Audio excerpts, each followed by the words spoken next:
Soucieux du moindre détail, il scrute tous les dossiers. Pour lui, l'actualité n'a aucun secret.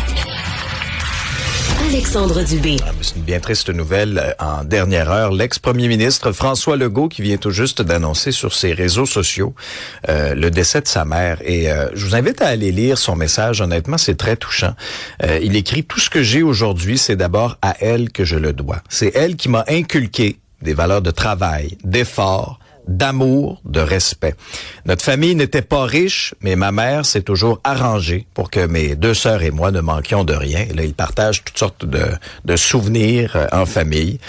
Et il termine en écrivant « Maman, j'ai beau me dire qu'à la fin, tu souffrais beaucoup et que c'est mieux comme ça, mais je peux pas croire que je ne te verrai plus. Maman, merci pour tout, je t'aimerai toujours. » On connaissait le lien très fort entre M. Legault et sa mère. Il l'avait évoqué à plusieurs reprises.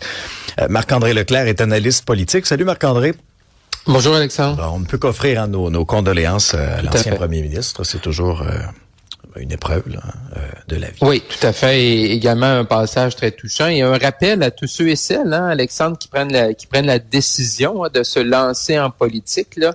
Je m'en veux aujourd'hui de ne pas y être allé plus souvent, surtout pendant mes années en politique. Là. Donc, parlant de sa mère, donc bien sûr, sympathie à M. Legault et à toute sa famille. Ouais. Alors, si vous avez la chance d'avoir encore vos parents aujourd'hui, là, peut-être... allez les visiter. Allez les voir, allez les appeler. Oui, parce que c'est vrai que quand ça arrive, là, ça frappe. Bon, on change de registre, Marc-André, pour faire le point sur la guerre commerciale. Parce que là,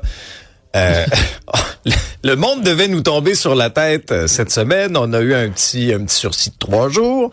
Et là, il y aurait effectivement une entente. On l'a pas lu encore. On n'a pas le fin détail de cette entente-là. Non.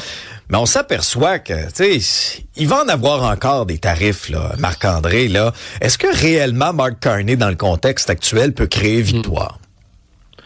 C'est ça, là. C'est ça qui va être intéressant une fois qu'on aura l'ensemble des informations. Parce que ce qui est quand même un peu, je veux pas dire troublant, mais ce qui est quand même un peu surprenant, plutôt, c'est que Alexandre, on n'a pas grand-chose. Et clairement, même les premiers ministres des provinces, hier, ont rencontré M. Carney en fin de journée à 16h30, puis ils n'ont pas eu l'ensemble des réponses à leurs questions. Là. On a vu la déclaration de Mme Fréchette.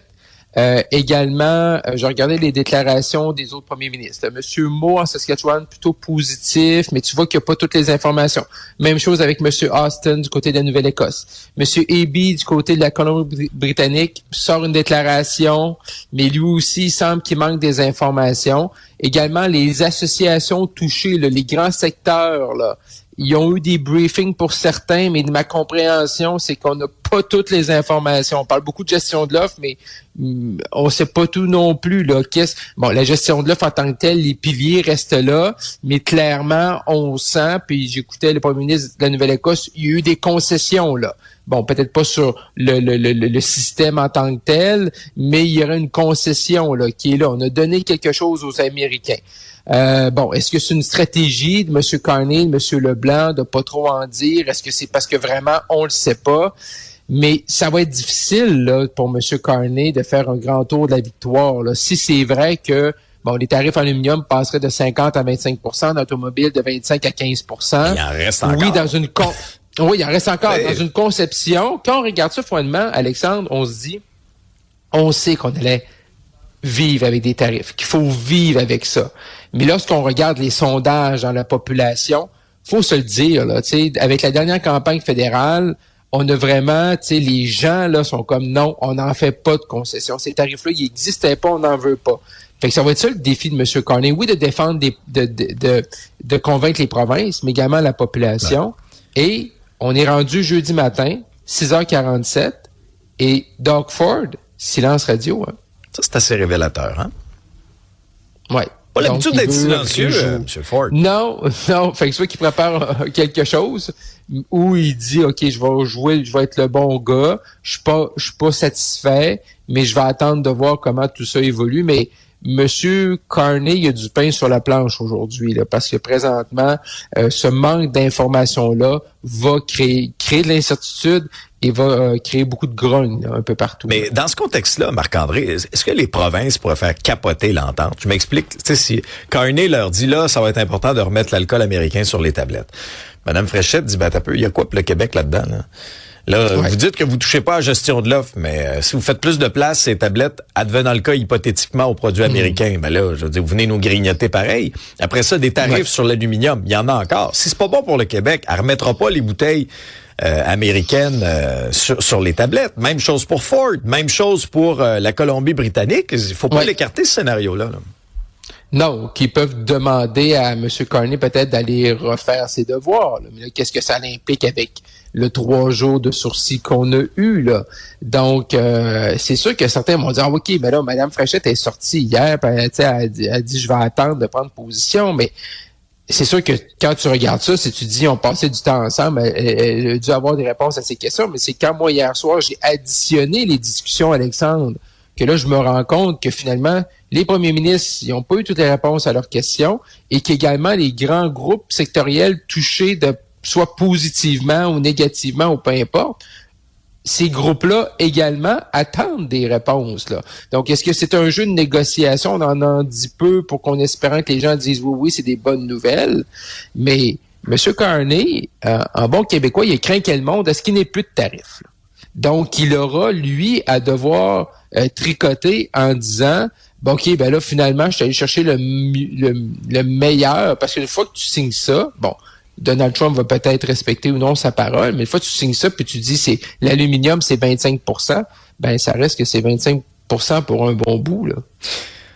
Parlons un peu de la prochaine campagne électorale, Marc-André, parce que bon, là, on pensait que tous les départs étaient déjà annoncés à la CAQ hier. Ah, on a été surpris, je dois t'avouer, là, d'apprendre le départ de Benoît Charette, ministre important du gouvernement. Là, il y a d'autres candidatures qui sont annoncées. Là, ce matin, on apprend que Geneviève Peterson va se présenter pour la CAQ dans l'ancienne circonscription de François Legault, rien de moins. Exact. Qu'est-ce que tu entends dans les corridors, toi? Est-ce que là, il y a d'autres départs à venir de ténors du parti? Ben, il reste un nom là présentement, puis c'est notre collègue Antoine Robitaille qui l'a évoqué là dans un texte hier dans le journal, et c'est un nom qui circule depuis un petit bout, Simon-Jeanin Barrette. Ah oui. Bon, oui. Donc ce nom-là circule depuis tout l'été. Tout le monde se demande est-ce qu'il va revenir.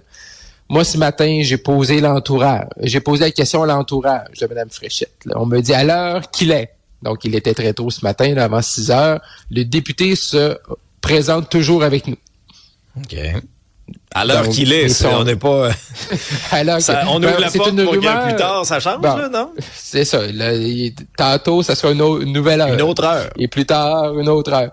Bon, clairement, c'est comme une espèce... Bon, j'ai pas d'informations qui me disent qu'il va quitter, mais clairement, son nom revient, là. Donc, Benoît Charette... C'est spécial, Alexandre. Là. Même si on nous dit que ça fait quelque temps qu'on le savait, du côté de la CAQ, hier, on est à 47 jours du vote.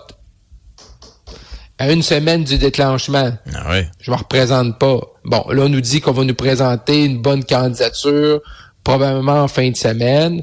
Mais c'est pas bon tout ça. Là, Mané, je veux dire, là, Mané, c'est même plus une question par rapport à Mme Fréchette ou à son leadership ou à son organisation. Là, tu sais, je veux dire, Mané, quand t'es député, ministre en place, faut que tu sois sérieux. T'sais, après Nathalie Roy, là, qui nous a fait toute qu'une entrevue avec notre collègue Paul Larocque en début de semaine. Non, moi non plus. Là, Benoît Charette. Bon, Madame Fréchette continue d'annoncer des candidatures. Là. Ce matin, elle sera, Alexandre, dans la plus belle région du Québec. C'est Saint-Jean, bien sûr. Où elle va annoncer une superbe candidature là, pour la Coalition du Québec dans le comté de Roberval, là, qui est ma patrie. Elle va annoncer le préfet élu là, qui est en place actuellement de la MRC Domaine du Roi, là, Yannick Baillargeon. Donc, pour la CAQ, là, sérieusement, il ne pouvait pas avoir de meilleure candidature pour eux.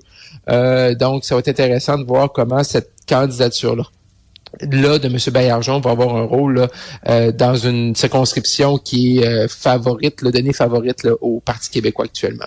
Merci Marc-André. À demain. Demain. Bye bye.